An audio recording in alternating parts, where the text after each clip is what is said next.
오늘 말씀 제가 한 절, 여러분이 한 절 읽겠습니다. 이때 예수께서 갈릴리로부터 요단강에 이르러 요한에게 세례를 받으려 하시니 시작. 요한이 말려 이르되 내가 당신에게서 세례를 받아야 할 터인데 당신이 내게로 오시나이까. 예수께서 대답하여 이르시되 이제 허락하라. 우리가 이와 같이 하여 모든 의를 이루는 것이 합당하니라 하시니 이에 요한이 허락하는지라. 시작. 예수께서 세례를 받으시고 곧 물에서 올라오셨을 하늘이 열리고 하나님의 성령이 비둘기같이 내려 자기 위에 임하심을 보시더니. 우리 함께 읽을게요. 시작. 하늘로부터 소리가 있어 말씀하시되 이는 내 사랑하는 아들이요 내 기뻐하는 자라 하시니라. 아멘. 자, 여러분, 우리가 지지난주 말씀에서 내 사자와 언약의 사자에 대해서 배웠어요. 여러분, 내 사자는 누구라 그랬죠? 기억하는 친구 손 들고 말해볼까요? 모달란테 줍니다. 건희. 우와, 우리 건희에게 한번 박수 줍시다. 굉장히 어려워 보였는데. 그럼 내 사자는 건희가 얘기한 것처럼 누구라고요? 세례 요한이었어요. 그럼 언약의 사자는 누구라고 했죠? 다 같이 말해볼까요? 누구? 맞아요. 여러분이 말한 것처럼 언약의 사자는 예수님이었어요. 그리고 오늘은 그 내 사자인 세례 요한에 대해서 먼저 살펴볼 거예요. 세례 요한은 예수님보다 6개월 먼저 태어난 사람으로 하나님께서 예수님이 오실 길을 준비하라고 앞서서 보내신 사람이에요. 그래서 세례 요한은 많은 사람들에게 회개하라, 천국이 가까이 왔느니라 라고 말하면서 많은 사람들을 하나님께로 돌아오게 만드는 역할을 했어요. 또 그 중에서 세례 요한이 한 가장 특별한 일은 바로 세례를 주는 것이었어요. 무엇을 주는 것이요? 네. 세례 요한이 했던 특별한 일 중 하나는 세례를 주는 것이었어요. 자, 그러면 여러분, 세례를 주는 것은 무엇을 의미할까요? 세례를 주는 것 아는 친구 있나요? 그렇죠. 세례가 뭐예요? 아정이. 맞아요. 자, 세례가 뭐냐면 한자 뜻으로 풀어보면 씻을 새, 예식, 예자예요. 그러니까 씻는 예식이라는 말이에요. 더 정확히 얘기하면 이 세례를 함으로써 죄를 가지고 있었던 우리의 모습을 다 씻고 이제는 죄가 없는 깨끗한 하나님의 자녀답게 살아갈 것을 표현하는 예식인 거예요. 즉, 이 세례를 받고 나면 죄가 있는 사람이 아니라 죄가 없는 사람으로 여겨주는 거예요. 그리고 세례 요한이 바로 이 세례를 주는 일을 했어요. 세례 요한은 요단강에서 자신의 죄를 회개하는 사람들에게 죄가 씻겨졌음을 알려주는 세례를 주는 역할을 했어요. 자, 그리고 그러던 어느 날, 여느 날처럼 사람들에게 세례를 주고 있었는데 그 세례 요한에게 예수님이 찾아오셨어요. 예수님. 그리고 요한에게 이렇게 말씀하셨어요. 세례 요한아, 나는 갈릴리에서 요단강 이곳까지 왔다.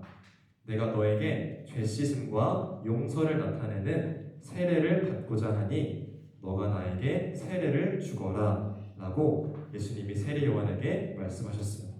그러자 세례 요한은 당황하면서 이렇게 물어봤어요. 아니, 예수님, 온 인류의 구원자이시자 죄가 하나도 없으신 예수님께서 어찌해서 죄가 있는 저에게 세례를 받고자 하십니까? 오히려 제가 예수님께 세례를 받아야 되지 않겠습니까? 예수님께서 저에게 세례를 베풀어 주세요 라고 세례 요한이 예수님께 대답했어요. 그러자 예수님께서는 이렇게 말씀하셨어요. 세례 요한아, 내가 너에게 세례를 받고자 하는 것은 구약에서 예언된 하나님의 말씀과 의를 이루기 위함이다. 그러니까 걱정하지 말고 나에게 세례를 주어라 라고 말씀하셨어요. 그러자 결국 세례 요한은 예수님께 세례를 주기 위해서 요단강 안쪽으로 이동했어요. 그리고 세례 요한은 이렇게 말하면서 예수님께 세례를 주기 시작했어요. 예수님, 당신은 하나님의 아들이시기에 죄가 하나도 없으시지만 구약에 기록된 하나님의 말씀을 따라서 세례를 드립니다. 자, 그리고 그렇게 모든 세례 의식을 마친 후에 예수님과 세례요한이 물에서 나오자마자 아주 놀라운 일이 일어났어요. 갑자기 하늘이 저렇게 열리더니 성령이 비둘기같이 내려서 예수님 위에 앉으셨고 하늘에서는 다음과 같은 소리가 들려왔어요. 우리 함께 17절의 말씀 읽어볼까요? 시작! 하늘로부터 소리가 있어 말씀하시되 이는 내 사랑하는 아들이요 내 기뻐하는 자라 하시니라. 아멘. 세례요한이 예수님께 세례를 베풀자 하늘에서 이러한 음성, 이는 내 사랑하는 아들이요 내 기뻐하는 자라 라는 음성이 들려온 거예요. 자, 여러분, 근데 아까 세례의 의미가 뭐라고 그랬죠? 세례의 의미? 민석이 뭐라고 그랬죠? 맞아요. 세례는 죄를 씻고 새 사람이 된 것을 나타내는 예식이라고 했어요. 그런데 우리가 믿는 이 예수님은, 세례받고 있는 예수님은 죄가 있는 분이신가요, 친구들? 네, 죄가 없으신 분이죠. 그러면 세례는 죄를 씻어주기 위함인데 예수님은 죄가 없으신데 왜 세례를 받으셨을까요? 네, 그것은 바로 하나님께서 아주 오래전 구약 성경에 이사야 선지자를 통해서 하신 말씀을 이루려 하셨기 때문이에요. 즉 저번 시간에도 말했지만 자꾸 예수님이 태어나신 것부터 해서 어떤 일들을 하실 때 이것들은 다 구약에 예언되어 있었다라고 하는 건 예수님이 그냥 하늘에서 뚝 떨어진 분이 아니라 하나님의 구원 계획 안에서 우리에게 주신 참된 오직 하나밖에 없는 구원자라는 것을 우리에게 자꾸 말씀해 주시는 거예요. 그리고 그때 이사야의 말씀은 오늘 예수님께서 이렇게 세례를 받으실 때 마침내 이루어지게 된 거예요. 자, 다시 돌아와서 세례를 받으신 후에 예수님은 좋은 소식인 하나님의 복음을 전하셨다고 나와 있어요. 자, 여러분, 복음이 뭘까요? 복음. 복음의 의미를 알고 있는 친구 있나요? 자, 복음은 이것도 한자로 풀어보면 복자에 소리 음자를 써서 복된 소리, 복된 음성이라는 뜻이에요. 복된 뭐라고요? 복된 소리, 또 복된 음성이라는 뜻이에요. 자, 여러분, 지난 시간에 창세기 이후에 태어난 아담 이후에 태어난 모든 사람은 다 뭐를 가지고 태어난다고 그랬죠? 맞아요. 원죄를 가지고 태어난다고 했어요. 자, 그런데 그 죄를 우리가 스스로 해결할 수 있다고 했나요? 없다고 했나요? 없다고 했죠. 그래서 우리는 저 불구덩이 지옥에 들어갈 수밖에 없는 존재들이었는데 누가 우리를 구원해 주셨죠? 누가요? 네, 예수님이 우리를 구원해 주셨어요.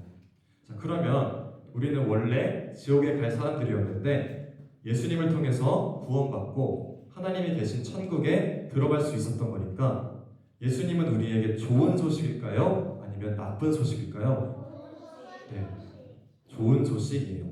그래서 복음, 즉 좋은 소리, 좋은 음성을 뜻하는 것은 곧 예수님을 뜻하는 말인 거예요. 즉 예수님께서 우리의 모든 죄를 용서하시고 구원하셨기에 죄가 있었던 우리에게 그 좋은 소리, 좋은 음성, 즉 복음 자체가 되시는 분이 바로 예수님이신 거예요. 그리고 예수님은 세례를 받으신 후에 그 좋은 소식을 전하고 계셨어요. 즉 복음 그 자체이신 예수님을 사람들에게 알려주고 계셨던 거예요. 자, 여러분, 오늘 말씀의 제목이 무엇이었을까요? 알고 있는 친구. 맞아요. 우리 다운이가 아주 정확하게 말했기 때문에 다운이 5달란트 주도록 하겠습니다.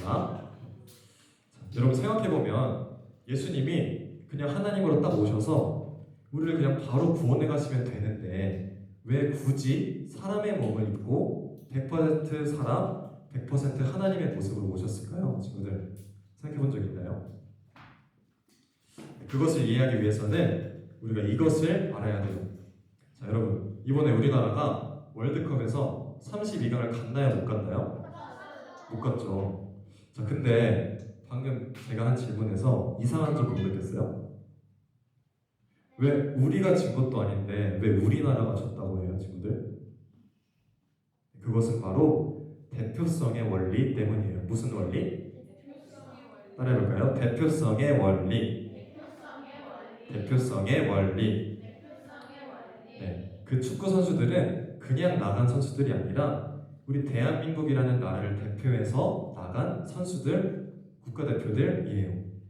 자, 그래서 그 선수들이 경기에서 이기면 우리나라의 승리가 되는 거고, 만약에 그 선수들이 경기에서 지면 우리나라의 패배가 되는 거예요.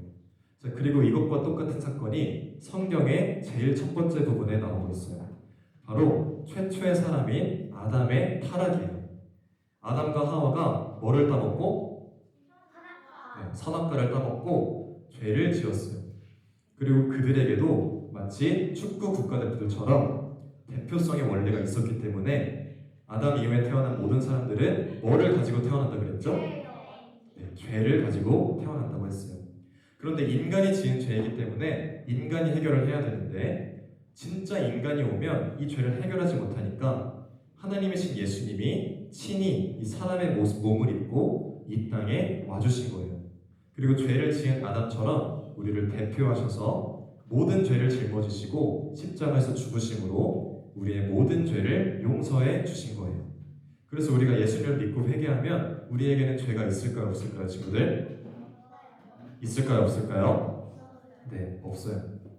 비록 아담이 죄를 지음으로 대표성의 원리에 따라서 모든 사람들은 죄를 가지고 태어나지만 예수님께서 죄를 용서하심으로 똑같이 대표성의 원리에 따라서 예수님을 믿는 모든 사람들은 모든 죄를 용서받게 되는 거예요. 그런 원리예요. 그리고 그래서 100% 사람이시고 100% 하나님이신 예수님이 굳이 사람의 몸을 가지고서 이 땅에 오신 거예요. 제가 바라기는 우리는 왜 모든 친구들이 신이신 예수님이 우리를 위해서 친히 사람의 모습으로 오셔서 우리의 모든 죄를 용서해 주신 그 은혜를 기억하며 날마다 기쁨과 감사로 나아가는 친구들 되기를 예수님의 이름으로 축원합니다. 네, 이제 말씀을 정리해 볼게요. 자, 오늘 말씀의 제목처럼 예수님은 참 하나님이시자 참 사람이세요. 우리 친구들은 예수님만이 나의 죄를 용서하실 수 있는 참 하나님이시자 참 사람이심을 믿고 고백할 수 있나요, 친구들? 네. 만약 예수님이 참 하나님이시라고 고백할 수 없다면 예수님도 우리처럼 죄가 있는 사람이시기 때문에 우리의 죄를 용서하실 수 없다라고 고백하는 것과 똑같아요. 또한 반대로 예수님이 사람이 아니시다라고 생각한다면 예수님이 죄를 지은 인간의 대표로서 사람을 대신해서 죄의 벌을 받고 우리를 살리실 수 없다고 고백하는 것과 똑같아요. 자, 이처럼 그래서 예수님이 참 하나님이시자 참 사람이심을 믿고 고백하는 것은 우리에게 굉장히 중요한 일이에요. 그리고 이를 믿고 고백할 수 있다면 하나님께서 우리를 사랑하셔서 믿음과 은혜를 더하여 주신 거예요. 그리고 우리는 이 믿음을 주심과 하나님의 은혜와 또 사랑에 항상 감사하면서 살아가야 돼요. 바라기는 이번 한 주간도 나를 가장 사랑하시고 나를 구원하신 예수님을 우리가 깊이 생각해보고 하나님의 계획대로 우리를 구원하시기 위해서 죄가 없으신데도 불구하고 세례를 받으신 참 하나님이시자 참 사람이신 그 예수님을 우리가 더욱더 사랑하는 모든 친구들 되기를 간절히 축원해요. 또 그 예수님의 사랑을 나만 갖고 있는 것이 아니라 날마다 전하는 우리 유년부의 모든 친구들 되기를 예수님의 이름으로 축원합니다. 네, 이제 우리 함께 기도하고 주기도문으로 예배를 마치도록 하겠습니다. 두 손 모으고 눈 감고 기도합시다.